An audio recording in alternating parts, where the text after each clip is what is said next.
Guys, so here we go with our third part of plant life processes, chapter life processes. ठीक है, तो हमने क्या पढ़ा अभी तक? न्यूट्रिशन होता क्या है, न्यूट्रिशन को कैसे डिफाइन कर सकते हैं, मोड ऑफ न्यूट्रिशन पढ़ा है अपन ने। ठीक, ऑटोट्रॉपिक न्यूट्रिशन पढ़ा है, हेटरोट्रॉपिक न्यूट्रिशन अब पढ़ेंगे। ऑटोट्रॉपिक न्यूट्रिशन में हमने दो टाइप पढ़े थे, photosynthesis autotrophs and chemosynthesis autotroph. ठीक है, अब प्लांट न्यूट्रिशन पढ़ते हैं हम फोटोसिंथेसिस में। ठीक, A plant takes CO2, water, sunlight, chlorophyll is photosynthesis. Okay, तो हमको पता है फोटोसिंथेसिस होती क्या है।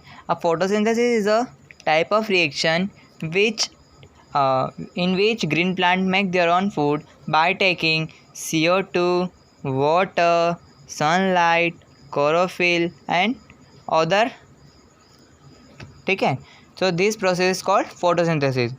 और प्लांट न्यूट्रिशन फोटोसिंथेसिस में आता है, जिसमें फोटोसिंथेसिस इसकी पहली डेफिनेशन होगी। ठीक है, ये पूरी फोटोसिंथेसिस की डेफिनेशन है। ठीक है, ये तो सबको पता ही होगी। अब फोटोसिंथेसिस में होता क्या है, आखिर का मतलब एनर्जी प्रोड्यूस कैसे करता है प्लांट, और बोल सकते हैं कि न्यूट्रिशन कैसे प्रोड्यूस करता है। तो उसकी एक रिएक्शन होती है, 6 CO2 रहता है उसके पास और 12 H2O रहता है। और ये इकट्ठा कब होता है? जब वाटर जब बारिश आती है ना, जब वो इकट्ठा हो जाता है स्टोमा में, क्लोरोफिल में। ठीक है, क्लोरोफिल में। और ये तो रहता है, ये CO2 प्रोड्यूस करता है, वो एब्जॉर्ब करता है फ्रॉम इन्वायरमेंट।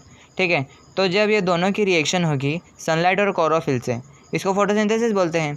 ठीक है, तो जब सनलाइट और क्लोरोफिल से 6 CO2 और 12 H2O की रिएक्शन होगी तो प्लांट बना देगा ग्लूकोज विच इज़ C6H12O6, और वाटर बनाएगा 6H2O और 6 ऑक्सीजन के मॉलिक्यूल्स बना देगा। ठीक है, इस पूरी रिएक्शन को बोलते हैं फोटोसिंथेटिक प्लांट न्यूट्रिशन रिएक्शन।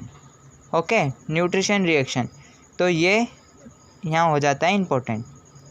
ठीक है, ये एग्ज़ाम में पूछ लिया जाती है रिएक्शन, और एग्ज़ाम में क्वेश्चन आ सकते हैं कि ये 6 CO2 की जगह B दे देंगे, 12 H2O के दीदी A दे देंगे, और यहाँ भी दे देंगे क्वेश्चन मार्क, ऐसे दे देंगे। ठीक है, तो the raw material for photosynthesis are CO2, H2O, sunlight and chlorophyll। जैसे हमको पता है कि न्यूट्रिशन के लिए उनको रॉ मटेरियल CO2 चाहिए रहता है, H2O, सनलाइट और क्लोरोफिल, ये चार उनके रॉ मटेरियल होते हैं। ये भी पूछ लिया जा सकता है। ठीक, अब carbohydrates are utilize for providing energy to plant, remaining which are not used stored as starch. ठीक है, जो कार्बोहाइड्रेट रहते हैं वो यूटिलाइज होते हैं एनर्जी में, प्लांट में। ठीक है, जो रिमेन नहीं रह सकते in the form of starch. ठीक है, अब समझ में आया, कार्बोहाइड्रेट जो रहता है प्लांट में वो कभी भी यूटिलाइज नहीं होता।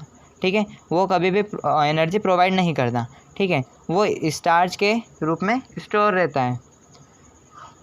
ठीक है, तो हमने यहाँ पढ़ा है प्लांट न्यूट्रिशन। अब आगे का अगली वीडियो में।